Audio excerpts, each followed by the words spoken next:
Doctor Haris ചിറക്കലിന്റെ ഒറ്റയാൾ പോരാട്ടത്തിന് പിന്നാലെ തിരുവനന്തപുരം മെഡിക്കൽ കോളേജ് ആശുപത്രിയിൽ ശസ്ത്രക്രിയാ ഉപകരണങ്ങൾ എത്തി. ഹൈദരാബാദിൽ നിന്ന് വിമാനമാർഗം ഉപകരണങ്ങൾ എത്തിച്ചതോടെ മാറ്റിവെച്ച ശസ്ത്രക്രിയകൾ തുടങ്ങി. ഫേസ്ബുക്കിലൂടെ തുറന്നു പറച്ചിൽ നടത്തിയ ഡോക്ടർ ഹാരിസിന്റേത് സർവീസ് ചട്ടലംഘനമാണെന്ന് വിദഗ്ധ സമിതിയുടെ കണ്ടെത്തലിൽ നടപടി ഉണ്ടായേക്കും.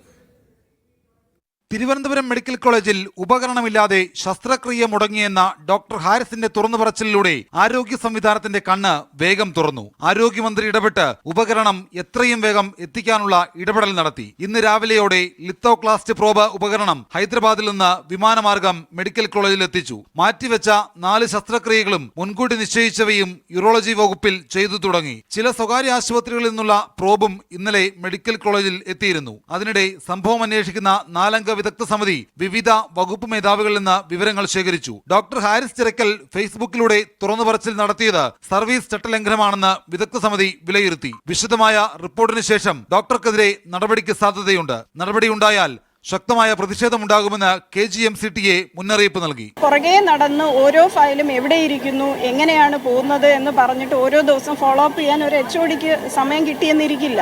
ഡോക്ടർ ഹാരിസ് ഉന്നയിച്ച ഉപകരണക്ഷാമം വിവിധ വകുപ്പുകളിലുണ്ടെന്ന് മറ്റു മേധാവികളും വിദഗ്ധ സമിതിക്ക് മുമ്പാകെ തുറന്നു പറഞ്ഞു. ഉപകരണം വാങ്ങുന്ന കാര്യത്തിലടക്കം കാലോചിതമായ പരിഷ്കാരങ്ങൾ വിദഗ്ധ സമിതി സർക്കാരിന് മുമ്പാകെ നിർദ്ദേശിച്ചേക്കും. ഉപകരണമില്ലാതെ ശസ്ത്രക്രിയ മുടങ്ങിയെന്ന വസ്തുത വിദഗ്ധ സമിതി അംഗീകരിക്കുന്നുണ്ട്.